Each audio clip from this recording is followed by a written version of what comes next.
ഞാൻ ആദ്യമായി അവരെ കണ്ട നിമിഷം അവരൊരുപോലെയായിരുന്നു. പിന്നീട് അവരുടെ ഓരോ ഇഷ്ടങ്ങളും വേറിട്ടതായി. ചിലപ്പോഴെല്ലാം എന്നിലത് കൗതുകമുണർത്തി.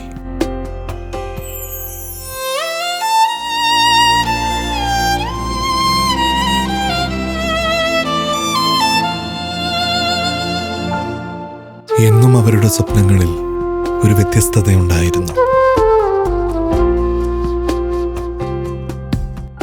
എങ്കിലും ഒരു കാര്യത്തിൽ മാത്രം അവരൊരുപോലെയായിരുന്നു. എന്നോടുള്ള അവരുടെ ആ സ്നേഹം. അവരുടെ ഓരോ ഇഷ്ടങ്ങൾ പോലും അറിയുന്ന ഞാൻ അവർക്കായി കരുതി വച്ചു. We design your space above your dreams. Unitag, your space. Sharing our happiness.